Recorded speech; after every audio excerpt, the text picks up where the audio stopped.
This is an urgent message for all individuals with extremely large credit card debt. No matter how much you owe, the company that has settled more credit card debt than anyone in the U.S. can settle your debt too, while you make one low monthly program payment. You now have the opportunity to hear how low your monthly program payment could be for free. To find out how much you could save, call Freedom Debt Relief 1-800-928-1065, 1-800-928-1065, 1-800-928-1065. Love that. The technology screws me here. Right.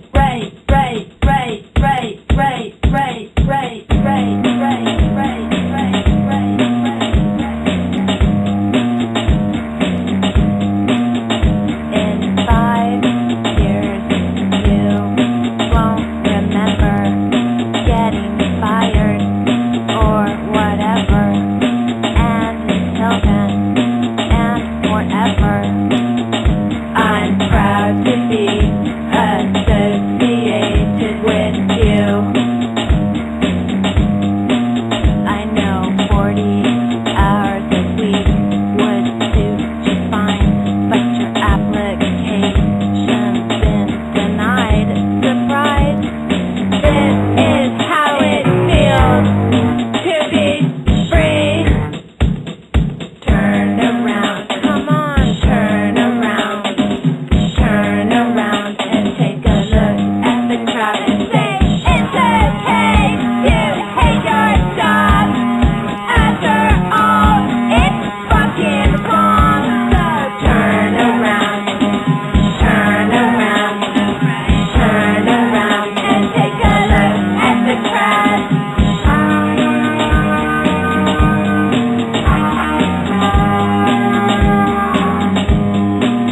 You know all my friends are fucking bitches, best known for burning bridges.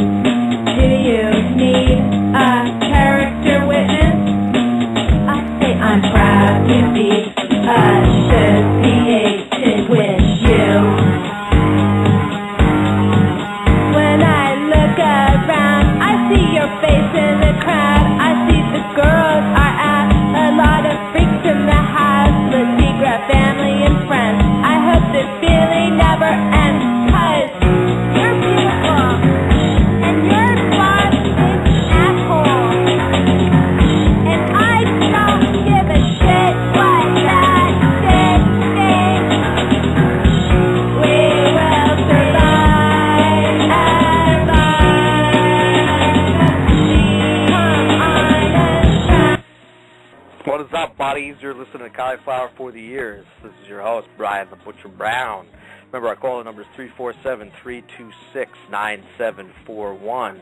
And as I look to my left, I see Franco has once again a no-show. His seat is empty. No one's there to take it. And, of course, the man who always backs me up, Michael Delicious Dolan. What's going on, fella? What's up, Dubber? I'm a little under the weather tonight, but Good. I figured I'd do it like Jordan tonight and drop fucking 45 on you bitches.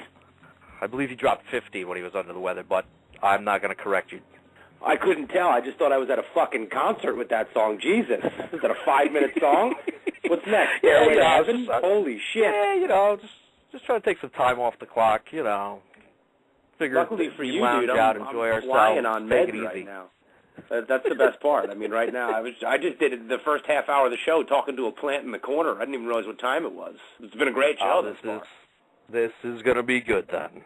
Let's do it, sir. So, I know Franco's not here, so somebody's got to pick up the slack for him, because I don't pay attention enough.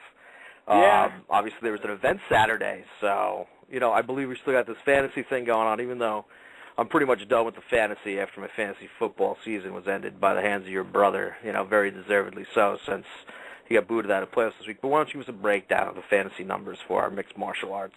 Yeah, Franco would lead you to believe that he is not here tonight because he's got a work Christmas party, but after you hear the point totals and how this weekend went, I think you can judge for yourself what really happened. So you and I clearly have a crystal ball, and as I always like to quote the Back to the Future book, you and I both went 4 for 4 on Saturday night. Oh, well, that sounds like I might have done pretty good and maybe made up some ground, you know. That definitely sounds like it was a perfect night. Simply perfect. Franco, not so much, I got to say. Franco didn't do that poorly, honestly. It was pretty easy fights to pick, and it was only 4 fights. So Franco went 3 for 4, so this was kind of the fantasy breakdown. You went 4 for 4. Total of 24 points on the evening, which is very beautiful. Nice. That brought your total to 56 points. Cruising. That's very exciting until you hear the rest. You are still in 3rd place. What? You gained 0 ground on me because I went 4 for 4 for 24 points, and I have a total of 66. Ooh. Nick Frank 3 for 4 for a total of 20 points, and he as well has 66 points. So the only person who trimmed any kind of fat was me on Franco. I shaved the 4-point lead off of him, and I am now tied for 1st. So since Franco's not here, I'd like to say I'm 1, Franco is 1A, and you were number 37. Oh, shit. What was my point total again? Because I pretty much tuned you out because I'm just so disgusted with this fantasy stuff. As a total, you have 56 points. So it's 56 for you, and then Franco and I are 66 apiece. So we're in a dead heat, but it's still very competitive all around. I think by this time, last round, Franco was up by about 40, which you would think is mathematically impossible, but we do defy math and science here at Cauliflower for the year. So, we don't really live by society's rule. I like to tell a little story called The Puppy Who Lost His Way. But, it was a good card. I think all in all, everybody was pretty pleased. I think we want to get away from the connotation that, when it's Strike Force cards, the volume is turned down, even though, they don't have from top to bottom the caliber fighters that the UFC have. They still are an excellent promotion, and there's a reason that the UFC is going to keep them separate from the UFC. And in the main event, we had pretty much the main headliner of the entire organization, Gilbert Melendez, defending his belt against what many would say is the only viable contender at $155, Jorge Masvidal. So why don't you lay it on me, Dove? Give me your analysis since you were perfecto. Well, I think Gil Melendez definitely deserves that title as being the focal point on the Strikeforce cards. Any card, the whole company, because he really is their best fighter out of all the ranks. I mean, obviously he's a top-level 155er, and all that really was cemented Saturday night was that Gil really needs to be sent over to the UFC. Now, of course, after the fight, he said all the right things. He's ready to do whatever. He was calling for them to bring UFC guys in, possibly. But, I was surprised Gil kept it on the feet as long as he did. He explained it by saying that he felt Masvidal was really tough to take down, and since he was winning the stand-up, why take a risk? And, you have to agree with him there, because there was a lot to lose in that fight, especially since Strikeforce is looked at as the UFC's kid brother now. If he was to lose that fight to Masvidal, he loses all that heat, all that steam. Nobody's going to talk about him being a viable contender to Frankie Edgar or possibly Ben Henderson, since those two guys are fighting for the title in Japan. But it was a pretty exciting fight. But I was hoping to see a finish. I know I picked Melendez for a second-round TKO, and I was kind of surprised that he didn't get it because he was definitely getting the better of the striking. He was landed more. He was definitely landing more heavy shots. His face was more cut up during the fight, but I just think that's, he maybe has a face that cuts up easy because it was obvious that Masvidal was not really doing anything to take control of that fight, and except for, a couple of lucky flying knees that he popped in there. And it was just because Melendez was in the middle of, digging him out. He just happened to throw him and they landed. But they never did any damage, and Melendez definitely didn't feel that he had any power to take him down. So, Melendez figured, why get in trouble? Why possibly get caught in anything? I'll stay on my feet and fight it out. I mean, it was a great fight, and I feel Melendez definitely cemented his rank as one of the top 155ers out there. Yeah, I'd say spot on, Dubs. I thought the fight was. I thought Gil was going to take him down, and I thought it would happen. I picked second round just because I picked second round sub actually because I thought it was going to go to the ground, and I thought Gil would get him down and catch him.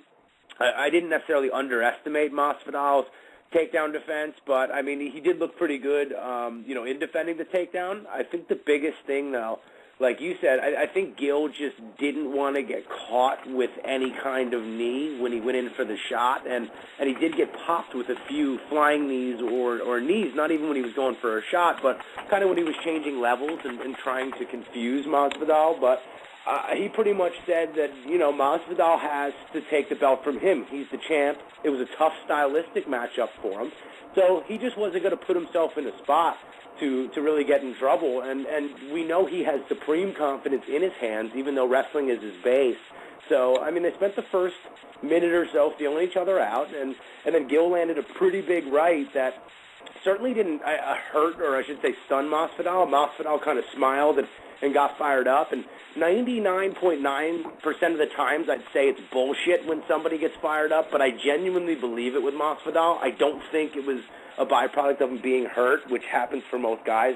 This is a guy who pretty much came up through the ranks fighting on the streets in Miami. I think he's a guy who genuinely likes to get punched and punch people, so I kind of believed it. But Gil is more than well-versed in the boxing, and all those boys out of Stockton like to trade their hands. I don't know what the deal is, if there's something in the air or what, but, Diaz had the problem with scar tissue, too, back in the day before the surgery, so that's how he lost the KJ Noons fight. But if you didn't see that fight and you looked at their faces, you would have thought probably that Gil lost the fight, but it certainly wasn't the case. I don't know if he won all 5 rounds, but, I mean, he certainly dominated the fight. So, not that Gil was looking ahead, because he said he totally respects Masvidal, but he was very excited to now go corner your little P-boy, Jakey Poo Pillow Hand Shields in Japan. Relax because he said he wants to be there for that fight. The main event of that card in Japan in February is Frankie versus Ben Henderson. So he said he was relieved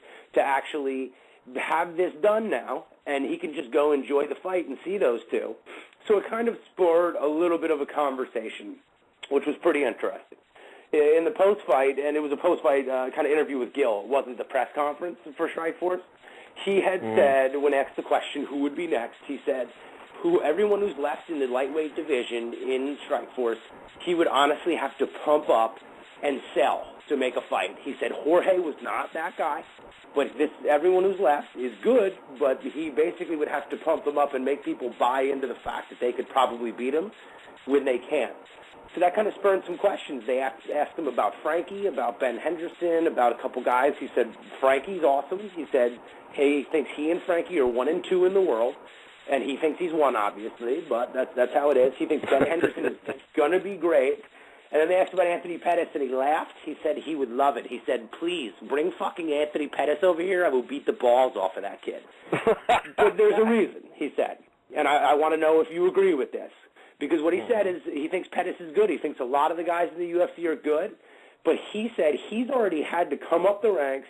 He fought in Pride. He did all this stuff. He lost some fights. He had to reinvent himself. And he is here now in his prime, to where he feels these other guys, either they were on The Ultimate Fighter or however they got here, he feels like they haven't been through that adversity to where they need to have that gut check. And he said Frankie clearly has. You've seen his fights. But he thinks he would just walk through like 85% of the lightweight division. So the fun question is, I read an article today that, and this is nothing the UFC said, this is nothing that's been proposed, it was just one guy writing an article. What do you think about this, Dub? They said, how about bringing BJ Penn over to Strikeforce? Because BJ is a guy who only wants interesting fights. He respects Gil, and Gil respects him, but he would be a guy that could go over there right away and give Gil a run for his money. Is that a fight you want to see, one? And outside of that, what other dream fights would you want to see with Gil Melendez? You know, you can include Frankie, but I think that's your obvious. So kind of break down. What do you think of a potential Penn fight, and who else would you want to see Gil fight? Well, I definitely would love to see the BJ Penn fight, and I think that would be a very smart thing, especially if Gil has another fight on his contract with Strikeforce, especially since they just signed the Showtime deal. You know, the reason why this fight even took place was Showtime got pissed off and felt like the UFC was ripping all these great potential fights out from under them, you know, because the way they felt is they still had a contract that needed to be honored and that needed to be sold properly. So if Gil still has like I said, some fights under his contract, they might still push for Gil to finish out his contract, whether that's 1 or 2 fights. I don't know. I didn't look into his contract situation over there. So it would make a lot of sense in the fact because obviously BJ's a big name. He comes over. Gil doesn't even have to sell that fight because people are going to be interested and want to watch it. Plus, with the way BJ Penn talks when he gets pumped up for a fight, BJ will sell it. Gil can actually just go and train his hardest to try to retire BJ Penn because I definitely would love to see it because I think Gil would definitely take that fight, and I think he would definitely BJ was thinking about retirement last time. If he's going to fight Gilbert Melendez, I definitely think he's going to consider it very strongly after this.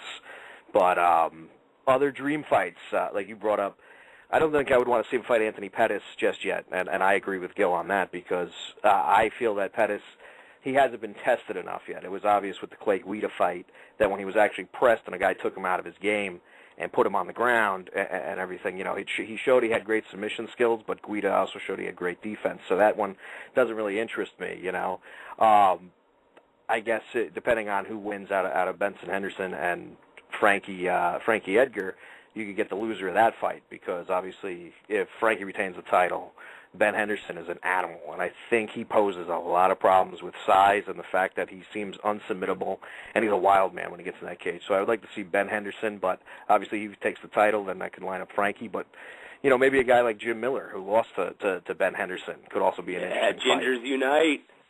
Yeah, damn right, dude. I always bring up a Miller brother because they are warriors, and like you pointed out, he's a ginger kid as well, so I got a soft spot for him. I love it. No, he's somebody that popped in my head as well just because he's tough as nails. There's no two ways about it.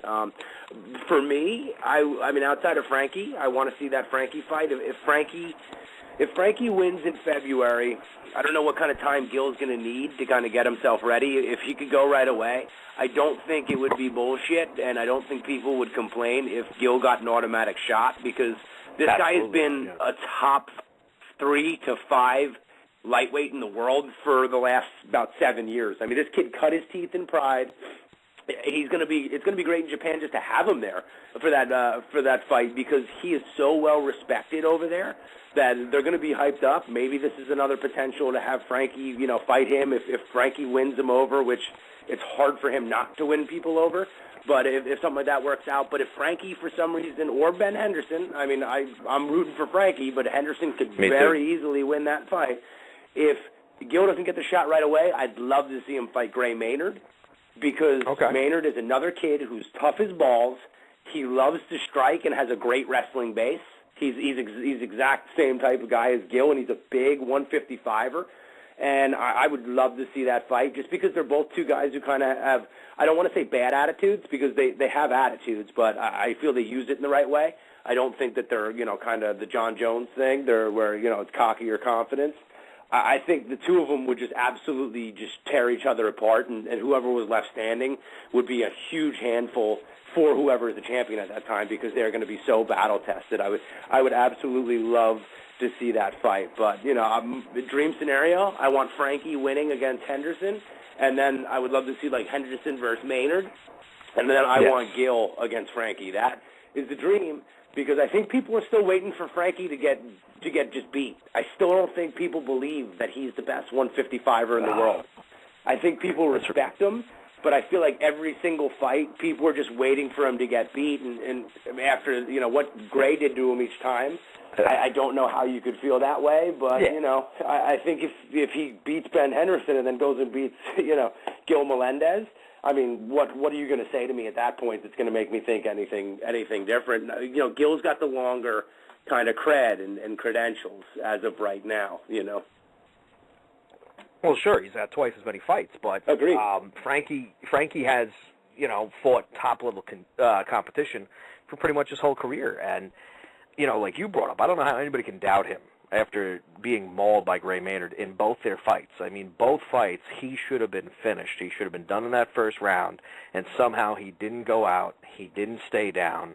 He defended enough. I mean, and in both those fights, both those rounds were definitely 10-8s. Now, that's, of course, why it ended up in a draw in the first title fight, but then Frankie took him out in the second fight. I mean, not only did he come back, but he came back and knocked out Gray Maynard. So for people to doubt him and just wait for him to lose is crazy to me. But I do think, all this is just bullshit talk. I think what happens is the winner of that fight is going to fight Gilbert Melendez.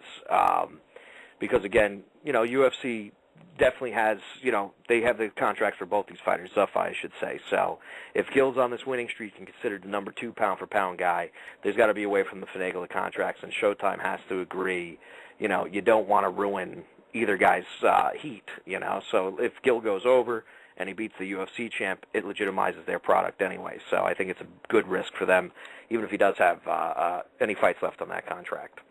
No, you're right. I think Gil, I'm not sure. I think Gil has maybe anywhere from, I thought he mentioned, one fight, like he had one fight left, but I thought he had just re-upped in the last, little bit. So say he signed a 3-fight deal, so say he has 2 left, we can see.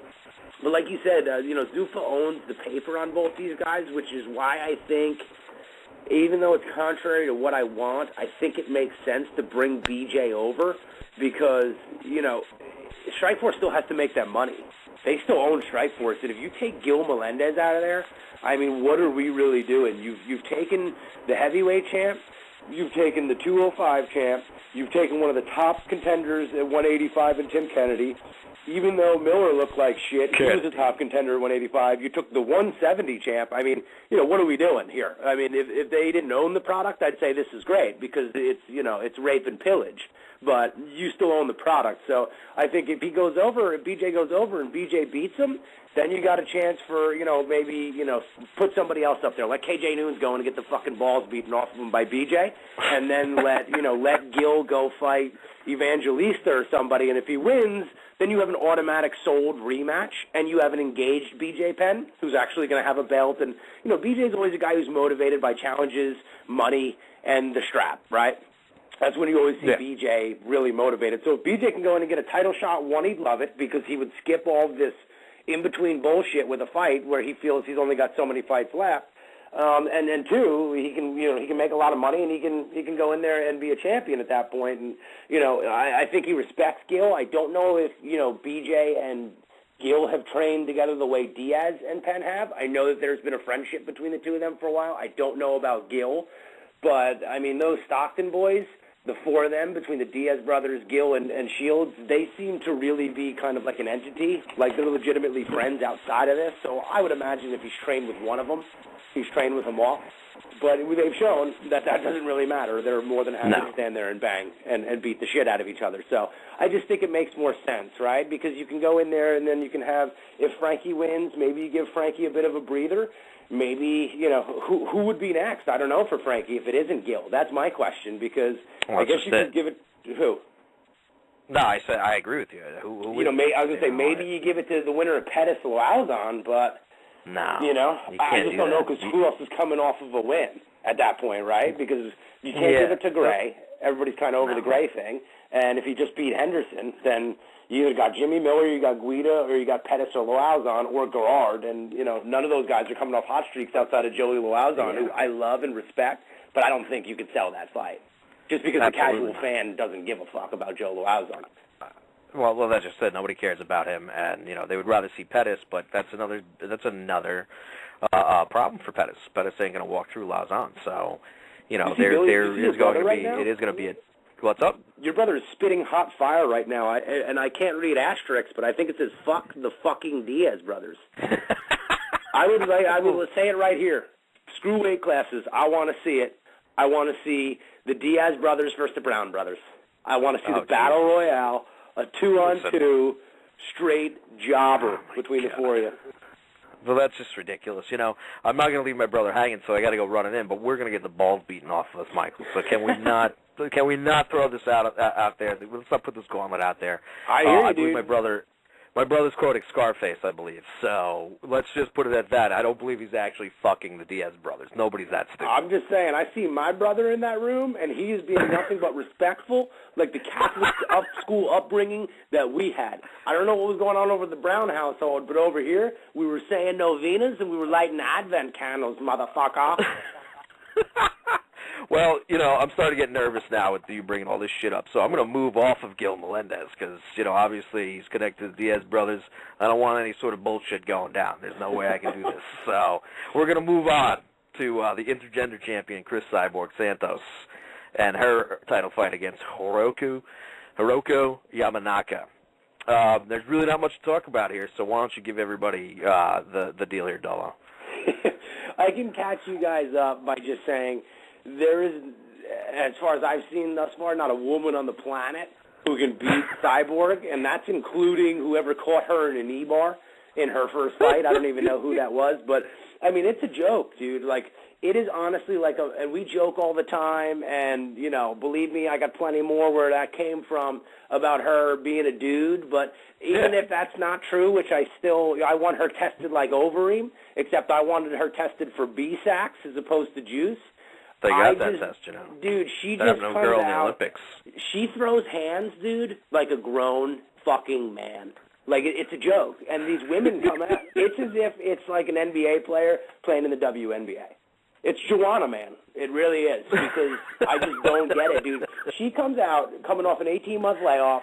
You have this other lady, this Asian woman who looked very sweet. She looked very nice. Yes. I don't know if she's worried that her leader just died. I don't know if she's from North Korea, but to the quote only thing Nick is Frank, she's very docile and probably takes dumps on the faces in her sex life. But, well, that's it. Yeah, she was probably in, 2 girls, 1 cup prior to her fight. I don't know.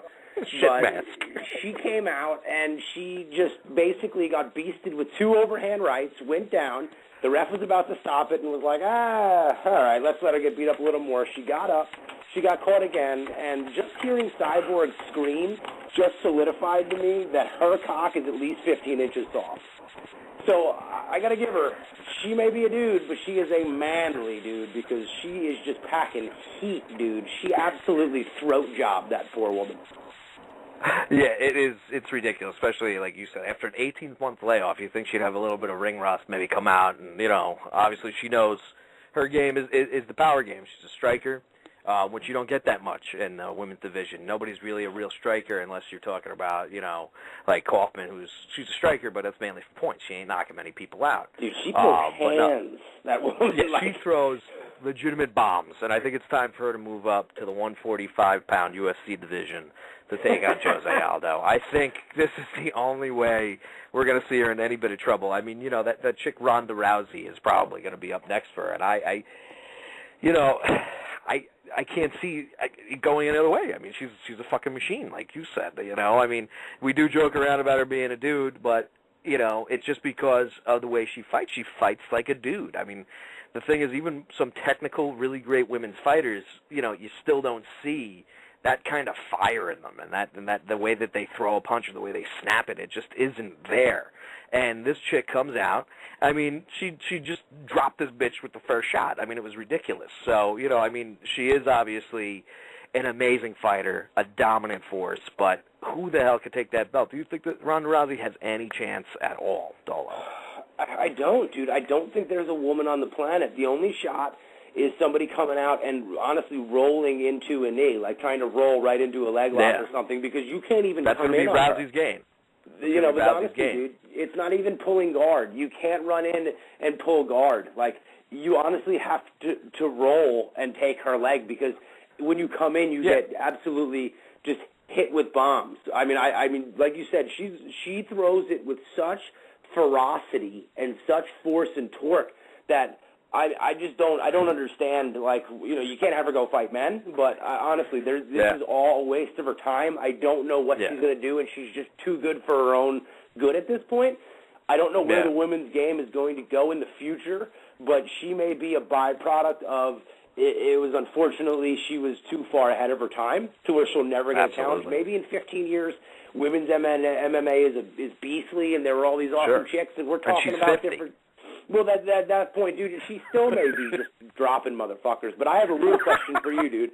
Over under, and I'll let Dubs answer, and I want either Billy Brown, Dominic Astano, or Big Dole, or anybody. Feel free to call in. Speaking of Billy Brown, he's calling for Awesome Kong to take on Cyborg Santos. I think that's a good one. What I want to say is I want one of you guys to call in, or any of the guests, whoever. I want you to give the over-under. I will set it at 2, do you have over-under shots either me, Dubs, or Nick Frank could take from Cyborg? Like a legitimate right hand. Do you think any of us can take over-under 2? And I'm if over. so, who, why, all that other goodness. But what do you think, Dubs? I mean, all joking aside, I'm seeing over. what she can do. I'm over.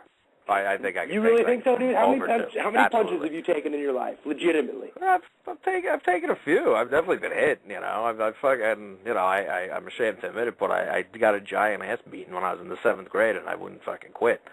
You know, I mean, I was bleeding all out of my head and shit. So I'm sorry. She's still a woman, and as great as she is, and she can throw a punch, I think I could take a few. I don't know, man. She is a trained machine, and I think if she caught, because I saw my buddy once at a bar who liked to talk a ton of shit, and he would always have us try to get him out of trouble, and he got thrown out of a bar because he was tooling on some kid. The kid was like $130 soaking wet, no joke. My buddy was like 215.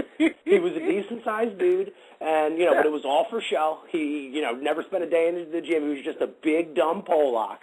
And Absolutely. he got served up. It was great because he was trying to get the kid to buy him a drink, so the kid finally bought him a shot, and he did it. It was a shot of water. It was actually hysterical. He just got douched on. So my boy just kept berating him until he went outside, and we told him we were going to help him. This kid, about $125, $130, straight dropped my boy in one punch. Yeah. And he honestly was giving up about 75 to 85 pounds, dude. So I think, and this kid turned out to be a fighter. It comes down to technique and shit. And if you get caught on the button, I think she could drop any of us, to be perfectly honest. And I put myself in the category, dude. Like you, I've fought a few times outside of that, you know, the ring. But I think she could, if she could load up and catch me, I don't know how many I could take. She could just put me on the button. I'm still going over 2, and my brother's online before I go to him. That's the thing that I want to throw out there, dude. It's just so ridiculous how much stronger dudes are than girls, even girls that are trained machines, like you're saying, you know? Dude, dudes though, are bro. still. You can get your button pushed really easy, and she does it for a living. She can knock you out. I understand, and I'd be willing to take that challenge, but I'm going to get Billy on the phone. God, I hope that happens. Right? Hold Well, you know she's listening right now, so it's going to happen. Beyond that, dude, if somehow we even get to a medium forum one day and she gets to come on the show, I need you to promise right now she gets to punch you in the face at least once. That'd be great. Billy, you're on the air. What's up, brother? Nothing, man.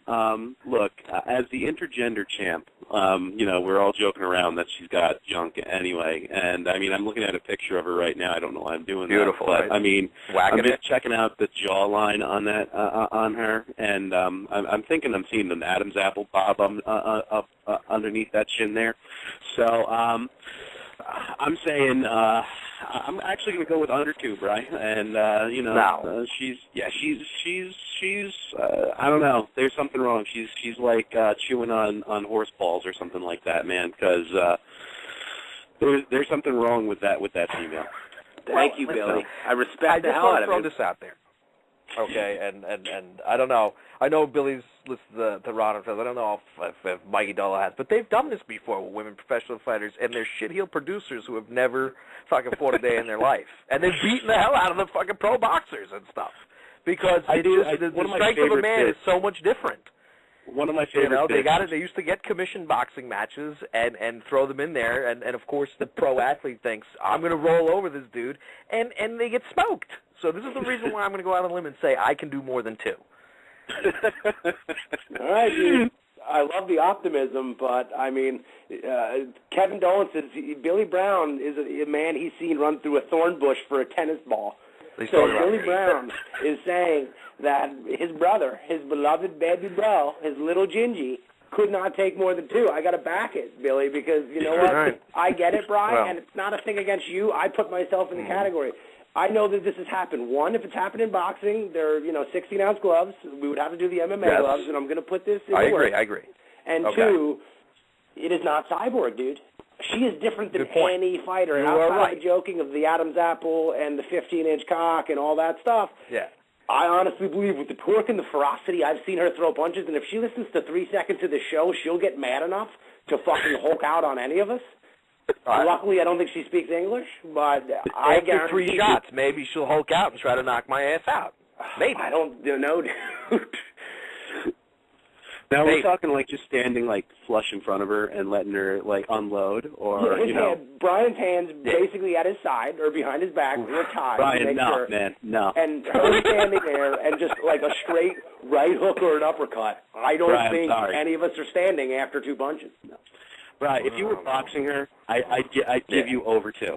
Okay. Okay. If you stood dead in front of her, feet planted, and she hauls off on you, I'm thinking 1. I'm getting a visual, Billy.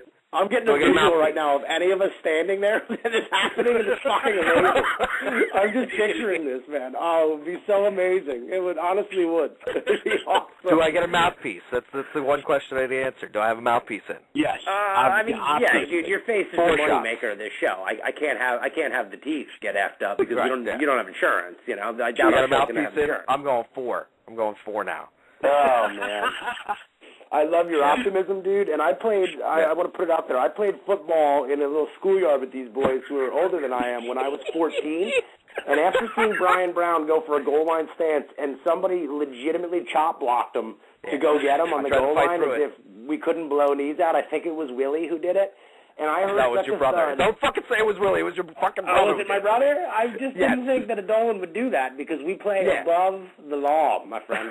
We are the version of Brian Brown with the hair down to his asshole and the cigarette hanging out of his mouth while playing shirtless. Was that version?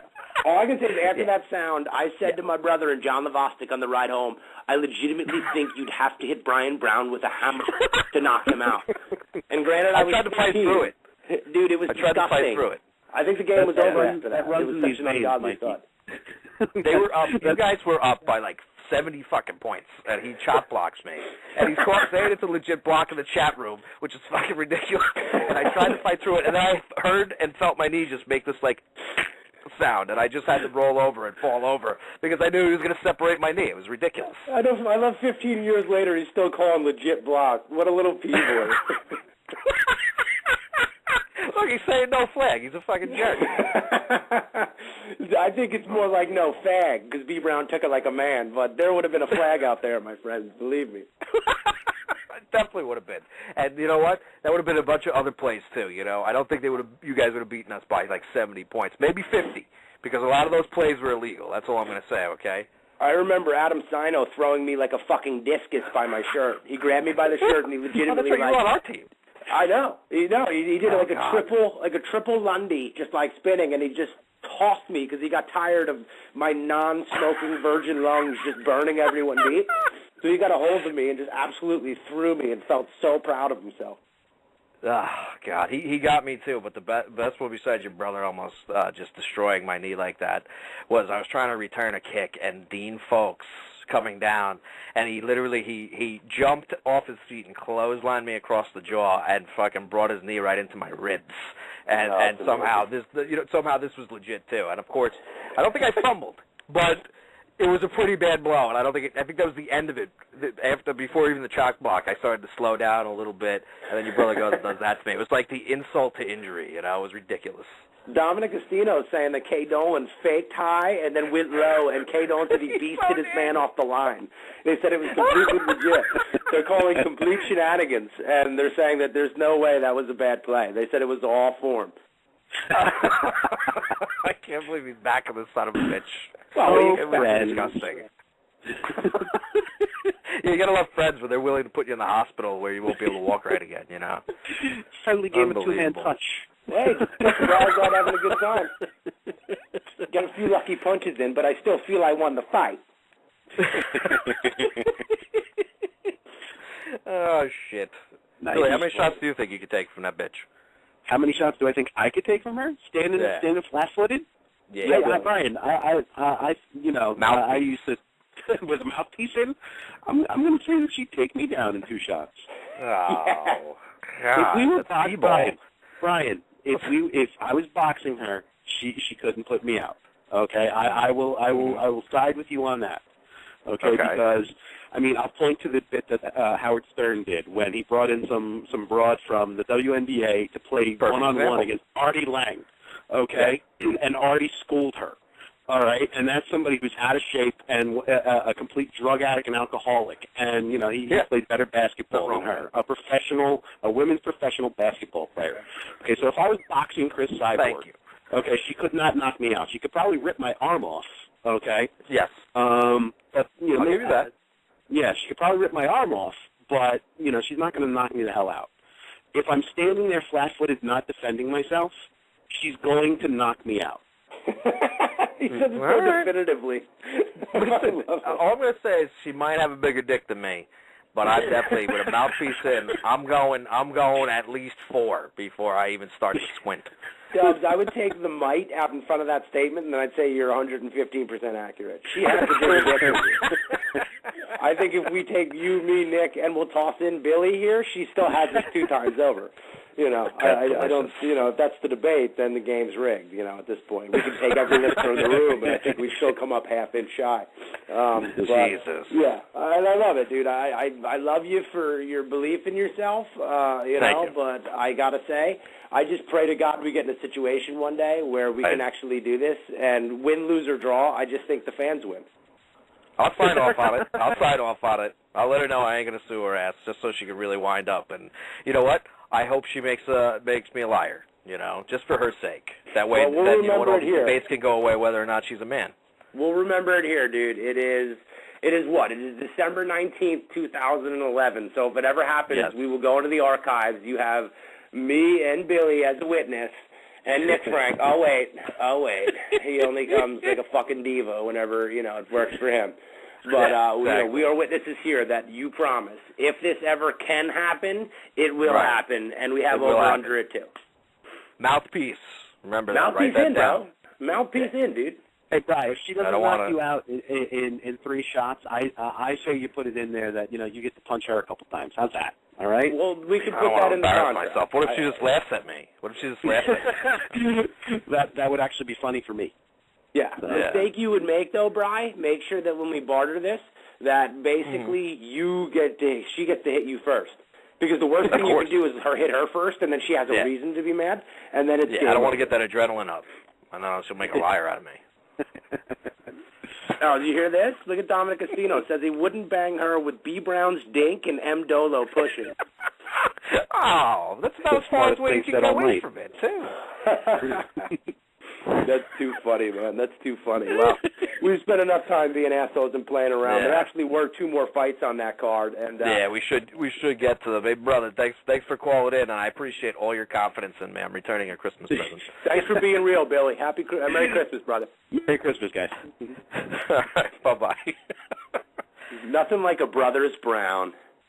I can't believe he didn't back me up on that. I would have thought he would have been the one to say, you can do it. He knows. I don't know, man. I don't know. I still think I'm doing good, but I guess we should get on because we are running low on time here. The next fight pitted Gegard, the catcher, Musasi versus OVSP. And Mauro Ranallo kept calling him GSP, which was hysterical. I really like that. So what do you think of this fight, Dolo? I thought GSP would have had a better shot, but I thought he did a good job. I thought it was really just a matter of experience, and I should have said this earlier. I apologize if I sound like Darth fucking Vader right now, but again, I'm sick, so if I'm breathing into the phone like Fatty McGee, then it's a combination of I'm a fat fuck and I can't breathe, so deal with it. So, yeah, I thought it was a pretty good fight. I mean, OSP was certainly game. He was in the fight, but, I mean, Musasi just had too much experience. He pretty much did what he wanted. He would take OSP down and really just kind of, CB Dollaway pounded me out and just do what he wanted. He would go from, full guard to half guard. And, I mean, OSP, like I said, was game, man. He had a few reversals and a couple times he was on top, but you were just kind of waiting for it to get kind of flipped over, and Musasi finished the first round on top, and he was just able to pretty much dictate whatever he wanted to do from that point on. It really was just a matter of experience, dude. You could see it. OSP is freakishly athletic. He's a big boy for 205, like we said last week. He used to play football at the University of Tennessee. He's certainly athletic, but Musasi just pretty much used his experience to his advantage. I think OSP is going to gain more in the loss than he would from, like, a quick win here, because it would be false, even though he would take it. But I just think that, running into a fighter of Mousasi's experience and talent, was an actual blessing for OSP, because he's just going to learn a lot more in the loss. And, Mousasi is legit, man. He's held a couple belts in a couple organizations. He's one of the main fighters left in this organization. So I think these two might meet again, and again, OSP just far better for it. Maybe he should change his name to GSP. Maybe that would work. What do you think, Dubs? Well, I have to agree with you, definitely. That's what I said last week. It was going to come down to experience. That's exactly what it came down to. The only thing is, for me, and I know I say this just about every time Mousasi fights, I feel, at least over here in the States, obviously he's a big star overseas, another letdown for this highly touted guy who's supposed to be one of the best in the world. He's, 31 or 32-3 now, with that win against OSP. But obviously, yeah, I know OSP coming in was a highly touted prospect, and, he has looked really impressive in his short fight career. But, if Mousasi didn't have the experience, he loses. The guy was definitely stronger than him, definitely more athletic. He got some reversals that he shouldn't have been able to get on Mousasi, considering Mousasi's extensive ground game. And, I definitely think Mousasi deserved the decision at the end. But, like you said, they might meet somewhere down the road, and I'm not so sure I would pick Mousasi in the rematch. I think OVP is going to learn from this fight. He's going to see what he did wrong. He's going to work on his ground game. And I think if they meet up again, it's going to be a totally different outcome, possibly a finish on OVP's part. And, I hate sounding like I'm always bad-mouthing Mousasi, but every fight that he's had over here on American soil, it seems he's fought a guy who's much better caliber than what he can get overseas, and it seems to be a struggle. He also looked like he gassed again in that fight. Not as bad as some of his other fights, because obviously he was able to still control some positioning and everything, but it does seem to be an issue. If he was fighting a guy with more experience, he could have lost that fight, in my opinion. I agree, dude. Yeah, I think you're right. For the amount of hours and rounds docked between the two of them, he should have dominated that fight. I mean, some might say Absolutely. He did. He was never in trouble, but that fight could have certainly gone the other way. Not that I thought it was that close on the cards, but a few things changed. He gets caught. He should have absolutely finished OSP in the first or second round. Oh, definitely, dude. That's my point. Like I said, I hate to sound like I'm always bad-mouthing the guy, but for the record he brings and the type of accolades he brings in and how everybody was sipping his D until his loss to King Mo, he should look better than that against the guy that's this inexperienced. And, when he starts fighting top-level guys, or if somehow the UFC is just using his brand name, if they got a big card overseas, puts him in the UFC, I think you're going to see Mousasi get heavily dominated in one of those fights. And it's going to really screw up all the momentum he has under his name. But moving on to the last fight of the card, pits one of Nick Frank's most favoritist fighters in the world, KJ King Carl Nunes versus Billy Evangelista. And I liked how KJ was sporting the cropped locks again. Obviously, he listened last time, got the haircut. He got it even shorter this time, so he's trying to impress Nick Frank. And it's a shame we don't get to hear Nick's take on this fight. But I was very impressed. I did like the fight. I thought it was the most exciting fight of the night.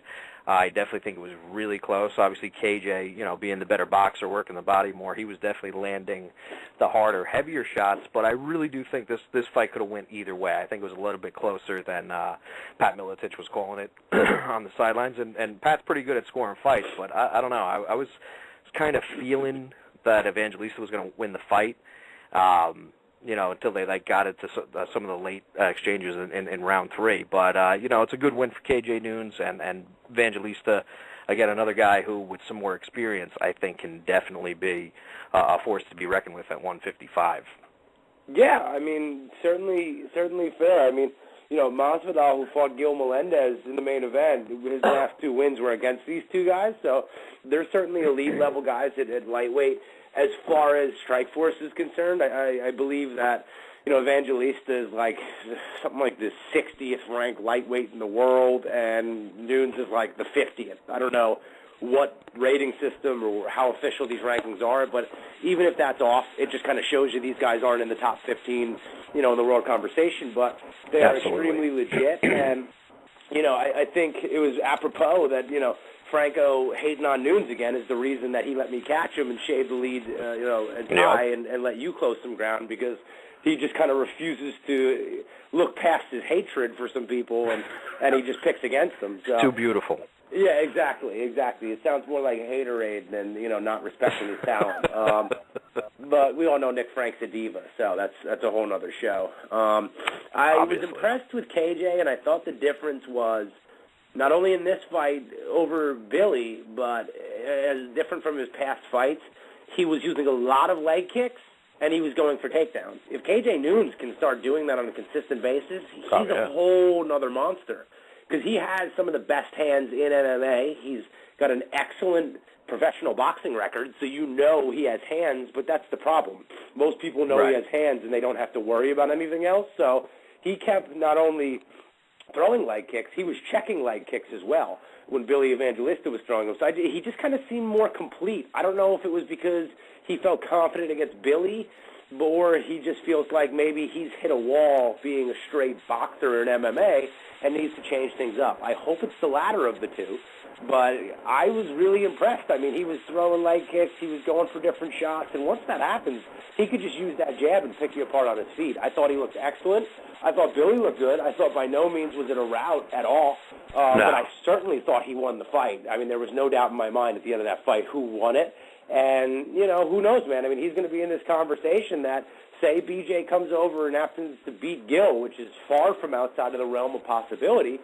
KJ, if he gets another fight and in between and wins, I don't see how you don't give a shot to KJ just out of a lack of options over at Strikeforce. So I think he put himself in a great spot. He definitely put himself in a great spot. And, like you said, him mixing it up. I mean, he came right out, opening bell, and he shot him for a takedown, which nobody was expecting.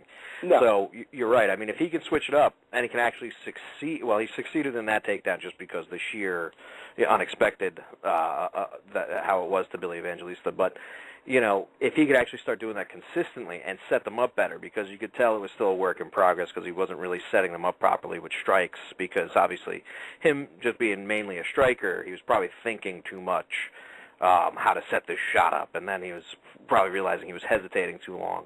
But if he can actually really get into the flow and everything, it does definitely make him more dangerous, because he's got great striking. I mean, there was times that it, when Evangelista was tagging him, that you thought, oh, okay, maybe Evangelista's going to get some steam. And then, of course, just because he knows how to work it properly, being in all those boxing matches, he would come out on top, throwing uppercuts and then hooks on the break. So it was a pretty impressive showing. But, like you said, throwing BJ into the mix, if that's what happens, if he does fight Gil for the belt, I think he loses to Gil. All roads are going to go through BJ to whoever's going to get crowned champion when Melendez goes through, does actually eventually come to the UFC. So, it definitely puts KJ Noons up there. I don't know if he can beat a caliber of fighter of BJ Penn, though.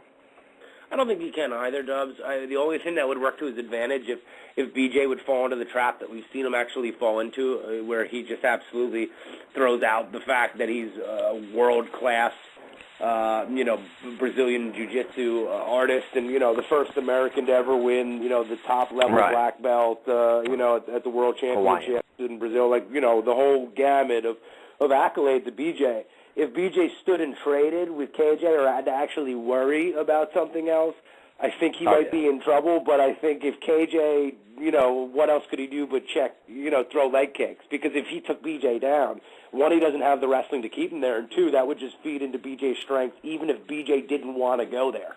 So, at the end of the day, I agree with you 110%. I mean, I don't even think they're in the same stratosphere as far as fighters, even at this point to their career, between the level of comp BJ's fought and how good BJ is. I mean, BJ's kind of traded wins and losses.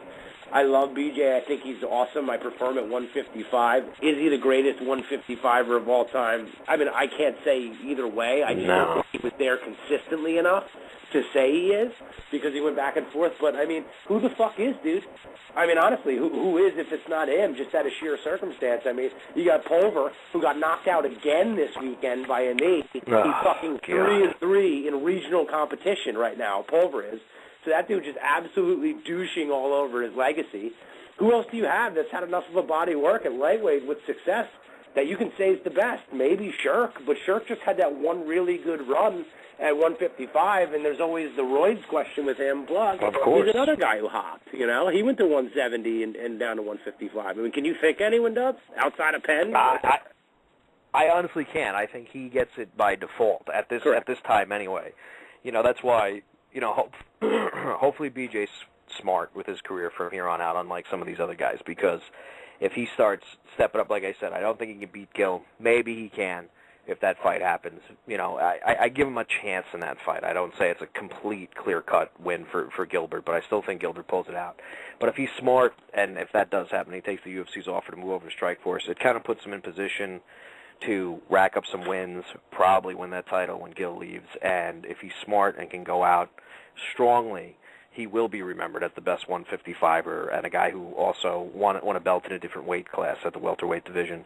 And, he does deserve it, but the reason why I've never been a BJ fan is because of how he at least used to. Maybe he's coming to grips with it now, but he really bought into the hype that he's the greatest thing to come out of the States with his jiu-jitsu. And then, of course, when he really worked on his boxing, he really believed that hype, that he was supposed to be the best. And then you've seen it happen to him in the cage. When somebody tested him, he breaks.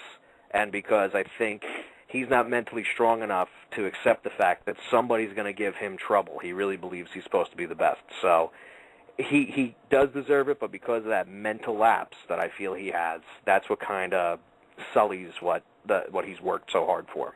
Sure. No, and it's a fair point, dude. Like you said, if there was somebody else who had another body of work that we could have it be comparable, who knows? We would then have to go pound for pound who you beat and all that other stuff. And I think going up to the 170s and beating Hughes and holding the strap, does that carry weight? Yes, but that's not what we're talking about, right?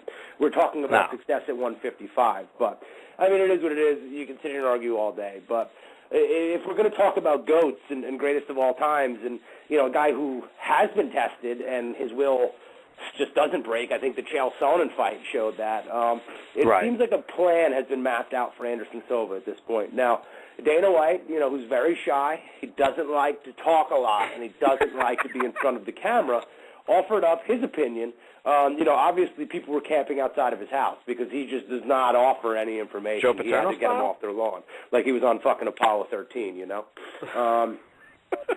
He pretty much laid out Anderson Silva is going to rest his shoulder. He's going to get the winner of Chael Sonnen and Munoz, right? That makes perfect sense. Enough of this, Bisping wins and somebody wins that fight, they fight. Fuck that. Nobody's interested in it. So say it's Chael or Munoz, either way. Say Anderson wins. Could go either way. Dana White said he's not going to force Anderson to retire, of course, and he does know that he's older, so it comes into question. But Anderson's been very adamant about not moving up and all that bullshit. But he said if he wins that fight, and say he has one more fight left, he would like to see Anderson Silva go out fighting either GSP or Jones. He thinks Anderson Silva is the greatest fighter ever. He thinks he is the only guy who could actually fight either one of the other champions at that weight class and actually have it be legitimate, barring the age difference if it's Jones. And he wants to see him fight one of the two. Who would you want him to see him fight between those two, whether it's John Jones or GSP, and who do you think would win? For my heart wants to see the John Jones Anderson Silva fight, but in my heart I don't think Anderson can win that fight just because of how much bigger Jones is and just how ridiculous his run has been. I would like to see it happen. I'd like to see him go out on top and really cement his legacy. But I think what's going to happen is, because there is still so many guys that John Jones can fight at 205. Of course, obviously, Dana kept shucking it off. He's obviously warming up to the fact that maybe John Jones should be the guy to be his last fight. But everybody's been clamoring for that GSP fight. GSP obviously now has been getting injured a lot in practice, so his body's obviously starting to break down on him too.